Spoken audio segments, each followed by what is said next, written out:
So let's start with the news of the day. You came out this morning with a statement in favor of some new regulations that the Environmental Protection Agency is developing to further restrict emissions from fossil fuel plants.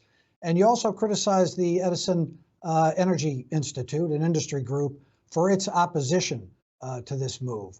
So what would be the impact of these regulations, and would they provide Constellation with a competitive advantage, since you folks are a leading producer already of carbon-free energy?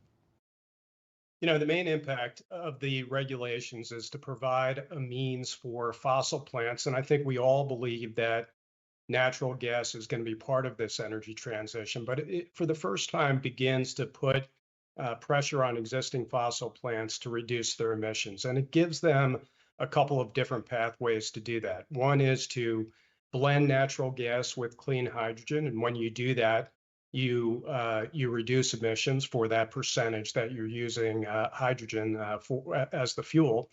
And the other means of doing it is to actually sequester the emissions. And we feel confident that EPA is on the right path because we have really been at the forefront of developing some of the technologies that will allow existing natural gas-fired generation to comply with these rules.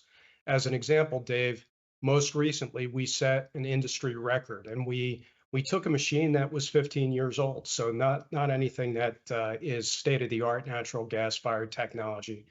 And with minor retrofits, we were able to blend a combination of nearly 40% hydrogen with 60% natural gas, and that would easily meet the new EPA requirements that are set in 32. So right now, in 2023, we demonstrated that the technology that EPA relies upon for its new standards that will be in effect in the early part of the next decade. So we're confident we're going to be able to do that. Likewise, we've developed technology. A company called Net Power just became public.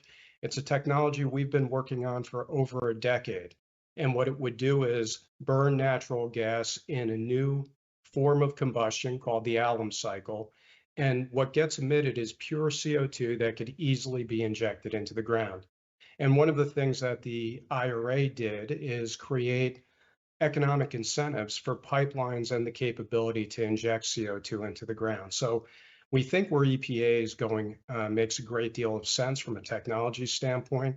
As I said, we think that it's demonstrated technology even today. So that would be, we think, necessary in order to achieve the reductions that we're looking for to deal with the climate crisis, and to do so in a manner that preserves electric reliability. And while I haven't seen the Edison Institute's comments, they have been reported in several leaks. And if they really are going in the direction of saying, hey, we can't do any of this stuff, which is what it sounds like, boy, that'd be disappointing for the leading industry group in America to do that.